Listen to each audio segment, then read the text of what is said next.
Hello, my name is Melinda Arcara. I am a Master's in Applied Nutrition candidate from the University of New England. As part of the CAPSTONE requirements to graduate, I have chosen to perform a systematic review to determine if ultra-processed food consumers have higher blood levels of C-reactive protein. The agenda for today's presentation will be as follows. We will start with a brief introduction to ultra-processed food and inflammation measurement through CRP. Next, we will go over the methods used in this systematic review, then the results and discussion of findings. Finally, we will look at the conclusions of the review and its impact on nutrition professionals and legislation. The aim of the present systematic literature review was to investigate and summarize the current evidence on associations between dietary patterns with high ultra-processed food consumption and C-reactive protein inflammation biomarkers with studies from around the world.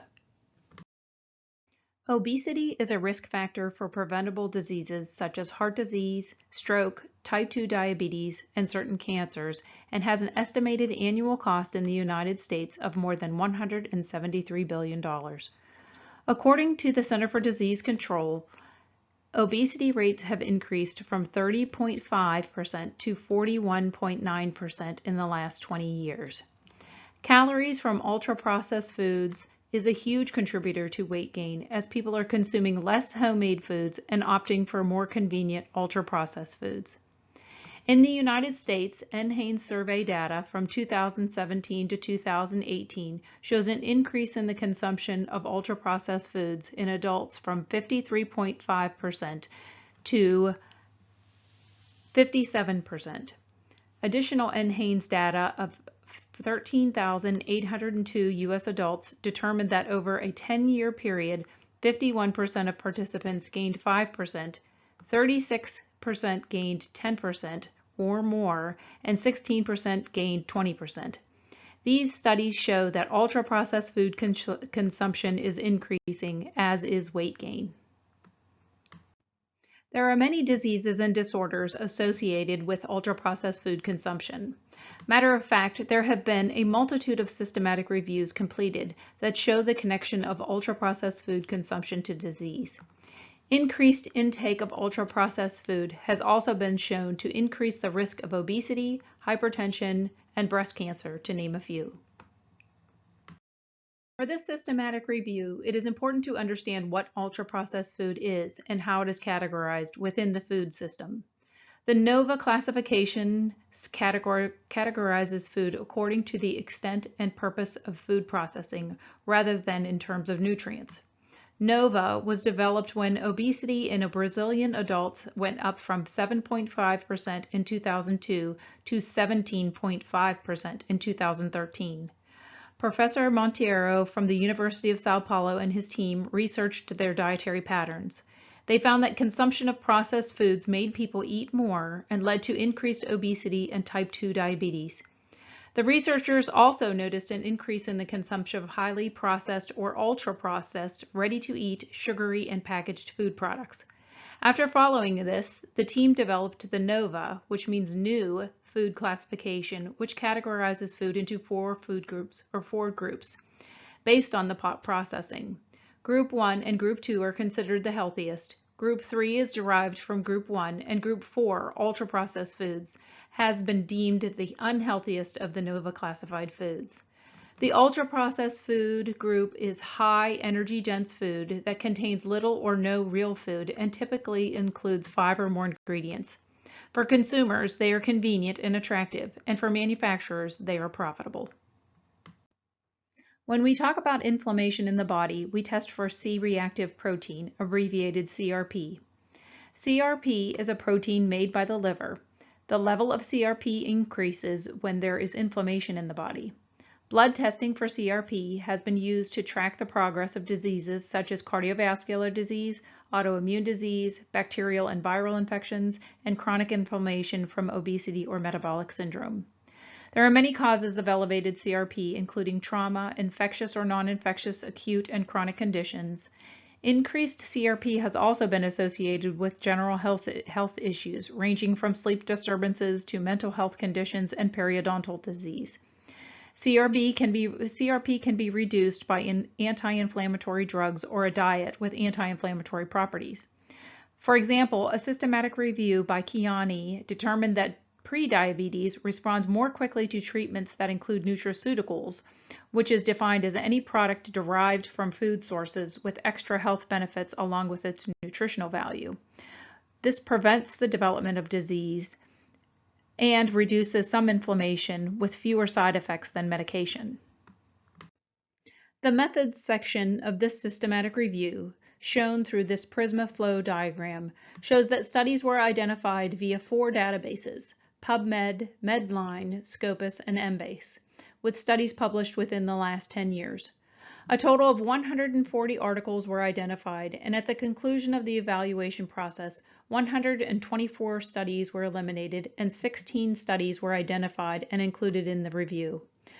Critical appraisal and risk of bias assessment were completed for each study using a checklist from the EAL, Evidence Analysis Library, from the Academy of Nutrition and Dietetics.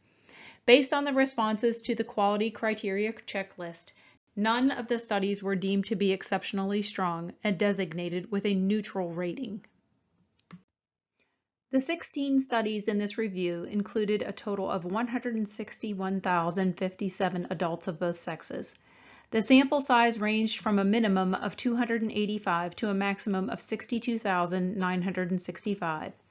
3 studies were conducted in Brazil, 2 each in Italy, Iran, Germany, and England, and 1 each in Australia, Ireland, Taiwan, Indonesia, and the United States. All of the cross-sectional and 2 of the cohort studies showed positive associations between ultra-processed food and CRP. A cohort study from England by Mertens et al. Showed that a higher intake of food from dietary patterns with high ultra-processed food was associated with higher CRP compared to lower intake of ultra-processed food consumption. A study by Nettleton et al. In the United States showed that within 4 dietary patterns, participants who consumed patterns that contained fats and processed meats had 23 to 29% higher CRP compared to those who ate more of a pattern that contained vegetables and fish. In another cross-sectional study by Lane et al. In Australia, it was shown that for each 100 grams per day of ultra-processed food consumed, the level of CRP increased by 4%. These results are in line with other studies within the United States and Europe. In contrast to these positive association studies, a cohort study by Nord et al. From Brazil showed that CRP had little effect from ultra-processed food consumption. In this cohort study, the absence of association may be attributed to the poor classification of ultra-processed food and the inclusion of food groups in both healthy and unhealthy patterns. The participants ate regional food items such as rice and beans with each meal. This low-fat, high-fiber diet significantly reduced CRP concentrations in a review of 7 clinical trials, and thus rice and beans may have contributed to the CRP lowering effect. The second cohort study from Ireland by Gibbons et al. That showed no association of ultra-processed food and CRP may have been because ultra-processed food was not classified well and all categorized food groups were included in the healthy and unhealthy clusters, which may have explained why there was a null association. This systematic review looked at the association between high ultra-processed food consumption and inflammation measured as CRP. Ultra-processed food is produced in factories and sold as packaged or ready-to-eat food. Manufacturing of ultra-processed food may include various processes to increase shelf life, volume, texture, and color through the addition of dyes, coloring, sweeteners, fats, salts, antioxidants, stabilizers, and preservatives. Additional ingredients that are only found in ultra-processed food include casein, lactose, whey, gluten, hydrogenated oil and proteins, soy protein isolate, maltodextrin, invert sugar, and high fructose corn syrup. The increase in consumption of ultra-processed food and decrease in unprocessed fruits and vegetables and whole grains and home-prepared foods has changed dietary patterns worldwide. 6 studies from Australia, Brazil, Germany, Italy, the United Kingdom, Iran, and Iran used the NOVA classification of ultra-processed food, and the remaining studies used non-NOVA regional or culturally classified foods.